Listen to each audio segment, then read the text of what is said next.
So Ravens flock, we still have quite a ways to go until the actual season starts, or at least until we get into preseason and training camp and all of that type of stuff.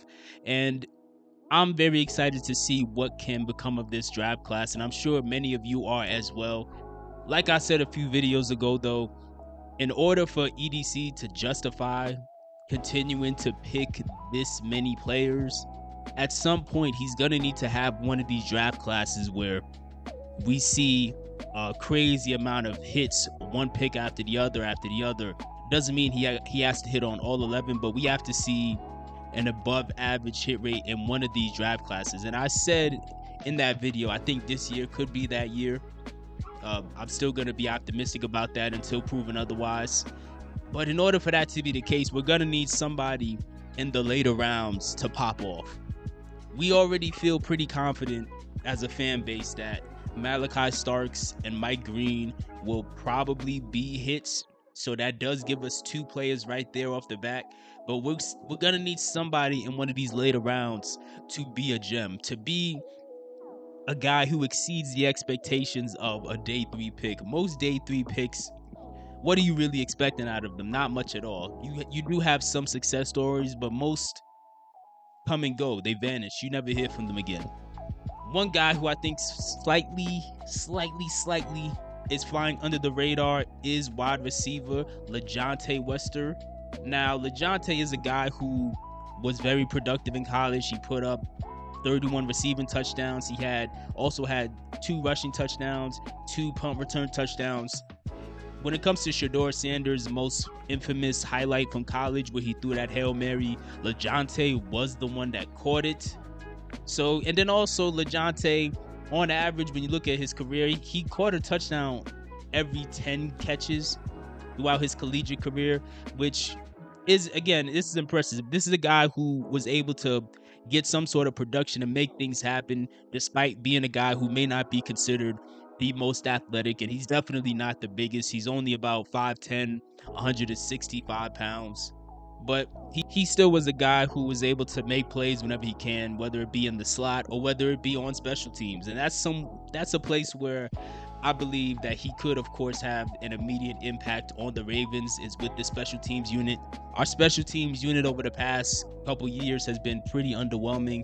Last year specifically, we had 0 touchdowns on special teams, if I'm not mistaken.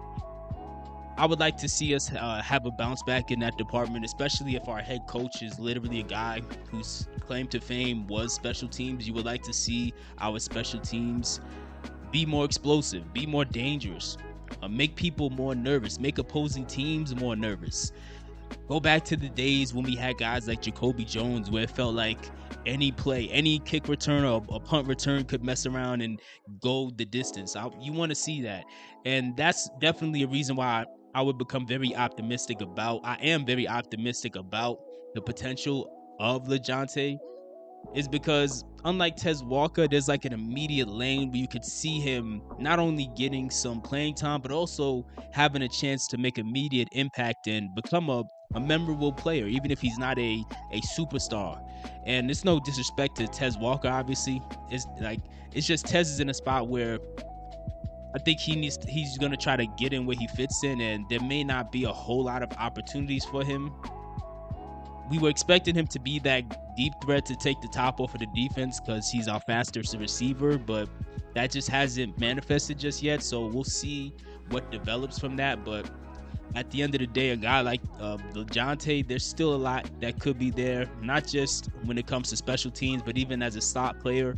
Despite being a smaller dude who's not the most athletic or the fastest, he's still fast enough, and he still is one of those guys who, even though on paper he's not the fastest, when you watch him play, when he has those big plays, every time you turn around, he'll find a way to get past everybody and make something happen. So that's something that would be very exciting. I could see him filling in for Zay if, knock on wood, if Zay got hurt and needed to miss a game or two, I could see certain situations where Lajohntay could fit in whenever it comes to those gadget type plays, or when it comes to those plays where we throw just a screen pass and hope that he can make some people miss, situations like that, especially or even if Zay's not hurt, if Zay is just taking a breather in between plays because he's tired, bringing in a guy like Lajohntay, I think can help in those situations. I'm very interested to see what can become of the situation. I don't know how successful people are expecting him to be because he's a 6th-round pick.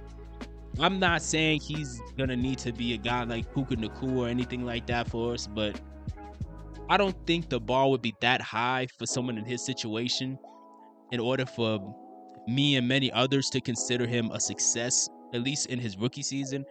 I think if he could just come through and be a guy who can give us 2 to 3 punt and or kick return touchdowns in the season, and on top of that, if he could be a guy who can give us maybe 200 receiving yards and 2 or 3 receiving touchdowns, and who knows, maybe a rushing touchdown. I mean, I'm starting to ask for a lot, but at the very least, if he could be a guy to give us 2 to 3 special teams touchdowns and maybe 2 or 3 receiving touchdowns on the offense, I think that would be a pretty successful season for him. Again, even though I'm saying EDC needs to hit on these picks, I don't think the bar for what a hit would be is going to be the same for each one of these picks, because all of these guys are obviously not in the same situation. You're not going to expect the same thing you expect out of Mike Green from Lajohntay Wester, because again, they're just 2 different calibers of player, 2 different